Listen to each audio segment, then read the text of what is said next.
नमस्कार शेतकरी मित्रांनो, सर्वप्रथम सगळ्यांना जय शिवराय। या व्हिडिओमध्ये 22 आणि 23 तारखेचा अंदाज पाहणार आहोत, कारण की 22 आणि 23 तारीख ही वातावरणाच्या बाबतीत थोडी मोठी राहणार आहे।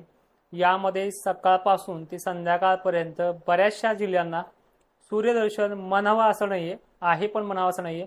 गरमीची लेवल, ढगांची व्याप्ती आणि धुई धुक्यांचा मारा हा पश्चिम महाराष्ट्र, खानदेश, मराठवाडा आणि विदर्भाचा बुलढाणा जिल्हा सुद्धा यामध्ये आहे। यामध्ये वाशिम, हिंगोली, बुलढाण्याचे सर्व तालुके, अकोलासह ढगांच्या व्याप्तीचं प्रमाण हे वाढणार आहे 22 सप्टेंबर आणि 23 सप्टेंबर। सगळ्यात अगोदर आपण 22 सप्टेंबरची व्याप्तीचा विषय बघूयात। पश्चिम महाराष्ट्रामध्ये पहिली माहिती पाहूयात मित्रांनो। या पश्चिम महाराष्ट्राला सकाळपासून अंधुक वातावरण, ढगाळलेलं वातावरण, पहाटच्या वेळेला काही ठिकाणी सटकारे विटकारे, पण दुपारनंतर थोडंसं काही तुरळक भागांना कडक उन्हाळा सुरुवात झाली। लगेच सोलापूर, सांगली, पंढरपूर, अहिल्यादेवीनगर परिसर, पुणे, सातारा, सांगलीला दिवसभरातून कोणत्याही क्षणी मध्यम ते जोरदार पावसाची सुरुवात होणार आहे। आणि 4-5 वाजले 22 तारखेला की नाशिक क्षेत्र, अहिल्यानगर, छत्रपती संभाजीनगर, पुणे परिसर तसेच बीड जिल्हा अशा दक्षिण भागातल्या पावसाला आणि पश्चिम भागातल्या पावसाला ही सुरुवात होणार आहे। उद्या साक्री जिल्ह्यात सुद्धा साक्री तालुक्यामध्ये मालेगाव, नांदगाव, निफाड हे जे काही परिसर आहे, उत्तर जो काही भाग आहे या भागांनाही लवकर सुरुवात करेल, पण दिवस मावळीच्या आतमध्ये सुरुवात होईल। पश्चिम महाराष्ट्राची सुरुवात जरा लवकर असेल, 1-1:30च्या टायमिंगच्याही आतमध्ये काही भागांना सुरुवात करेल। यामध्ये कोकण किनारपट्टी, सिंधुदुर्ग हे भाग देखील समाविष्ट आहेत। सिंधुदुर्गसह कोल्हापूरचा भाग देखील उद्या बऱ्याच प्रमाणात पावसाची रेलचेल आहे। उद्या जळगावला देखील पावसाचं प्रमाण वाढणार आहे। रात्रीच्या वेळेची कंडिशन असेल। पश्चिम महाराष्ट्र जवळपास 80% व्याप्तीमध्ये मोडतो आहे। मग मराठवाड्याची परिस्थिती पाहिली आपण, जालना, बीड, परभणी, दक्षिण भाग जे आहे धाराशिव हा पट्टा हा सुद्धा लवकर घेणार आहे।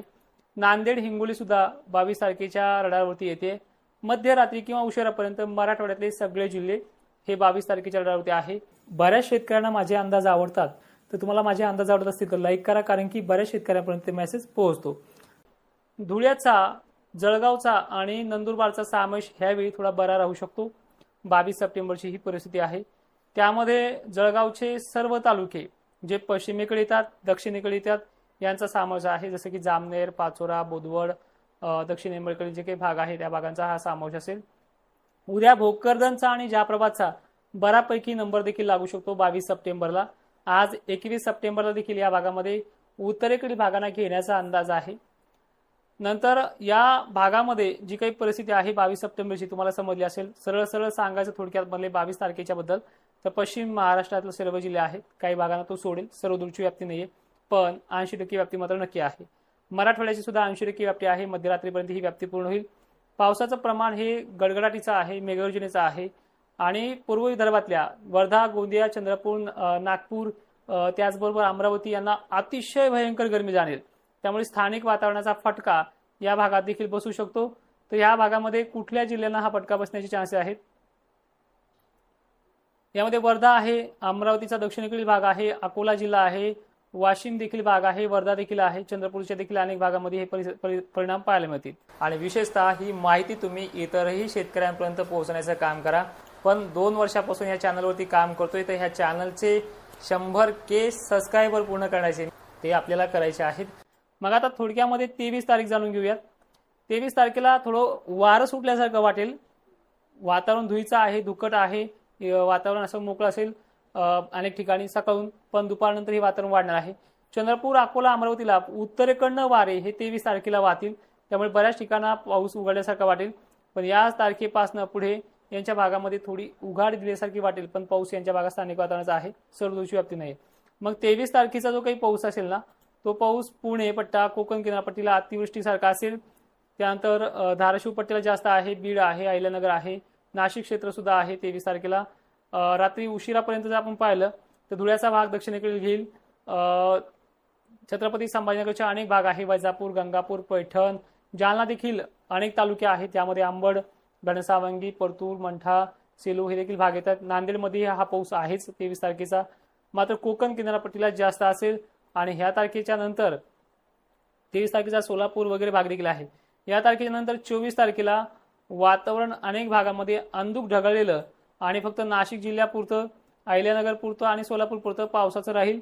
बाकीच्या विदर्भामध्ये अकोला, अमरावतीला याचा फारसा धोका नाहीये, कारण लो प्रेशर जे आहे, चक्रीवादळ जे आहे, हे लवकरच तेलंगणामध्ये 24 तारखेच्या हिशोबामध्ये मध्यरात्रीपर्यंत तेलंगणामध्ये पडसाद उमटणार आहेत. पावसाची रेलचेल फक्त तेलंगणा आणि छत्तीसगड पुरतीच राहील. मात्र 25 तारखेला वातावरण हे उघडीचं आहे. दिवसभर नाशिक क्षेत्रामध्ये धुळे, नंदुरबार, शहादा, अहिल्यानगर, जालना वगैरे भागांमध्ये दिवसभर स्लॅब टाकणं किंवा इतर कुठलेही काम करणं, धुई फवारणीसाठी औषधं आणणं हे पश्चिम महाराष्ट्रातल्या सर्व जिल्ह्यांना, मराठवाड्यातल्या सुद्धा जवळपास सर्व जिल्ह्यांना, नांदेडचे 2-4 भोकर वगैरे तालुके जर सोडले तुरळक प्रमाणामध्ये आहे तिथे संध्याकाळच्या वेळेला, अन्यथा पश्चिम महाराष्ट्र वगैरे भागांमध्ये धोका फारसा नाहीये. मग 25 तारखेला धोका जर राहिला तर कुठे राहू शकतो? जालन्याच्या स्थानिक वातावरणाची भीती वाटते, जालन्याला गरमी जास्त राहते, तर अशा भागांमध्ये. 26 तारखेचा पाऊस जर आपण पाहिला तर पहिल्या जोरदार सरी नांदेड, सोलापूर, लातूर, चंद्रपूर, गोंदिया, हिंगणघाटमध्ये अतिवृष्टीचा इशारा हा 26 तारखेला असेल. यामध्ये काही प्रमाणात हिंगोली, परभणी, बुलढाण्याचे दक्षिणेकडील भाग, अकोला, वाशिम जिल्हा, लातूर वगैरे भाग देखील याच्यामध्ये येतात. आणि 27-28 पुण्यासह अहिल्यानगरला अतिवृष्टीचा धोका आहे. आता मेन पॉइंट हा आहे, फक्त लक्षपूर्वक आहे का, ज्यांनी कोणी अलर्ट दिले आहेत मी तुम्हाला की शेततळीचे पाणी ही 70% आणून ठेवा, ज्यांचं कोणाचं 80-90% भरलं असेल, कारण पाणी भरपूर असलेल्या भागांसाठी पद्धत आहे. पण ज्यांना पाणी कमी आहे त्यांनी काही कमी करायची गरज नाहीये. पण ज्यांना पाणी ऑलरेडी खरंच कमी आहे, पाणी प्रश्न त्यांचा मिटला नाहीये, काही अजून भाग आहे, बऱ्याच जणांना अजूनही आपल्याला माहिती आहे की 95% भागांचा पाणी प्रश्न मिटला, पण 5% भाग असे आहेत ते मराठवाड्यामध्ये मोडतात सरळ. त्यात रोईलागडचा समावेश आहे, जाफराबाद, भोकरदनचा देखील समावेश आहे काही भागांचा, आणि अहिल्यानगरमध्ये पण 1-2 गावं अशी राहिली आहेत. त्यानंतर नंदुरबार बऱ्याच ठिकाणी आहे. तर हा जो काही पाऊस येतोय 27-28चा, हा अहिल्यानगरकरांना, बीडकरांना, जालना या भागासारख्या ठिकाणाला अतिवृष्टीचा इशारा असेल. आणि हा मराठवाडा आणि पश्चिम महाराष्ट्राला जवळपास 70% भागांना, म्हणजे जो काही आतापर्यंत रेकॉर्ड झाला असा रेकॉर्ड ह्या भागामध्ये होऊ शकतो. धोका वगैरे आपण जे काही हे शब्द वापरू शकत नाही, पण अलर्ट मात्र 27ला मराठवाड्यातल्या प्रत्येक जिल्ह्याला असणार आहे. त्यामध्ये जालना तर 1 नंबरला आहे, छत्रपती संभाजीनगर आहे, नाशिक जिल्हा आहे, पुणे, सातारा हा देखील भाग आहे. सातारा तरी कमी आहे, पण पुणे, अहिल्यानगर, छत्रपती संभाजीनगर, बीड, लातूर, परभणी, नांदेड हे अलर्ट होत येतात. यामध्ये अतिवृष्टी किंवा दिवसभर पाऊस राहणं हे प्रकार देखील घडू शकतात.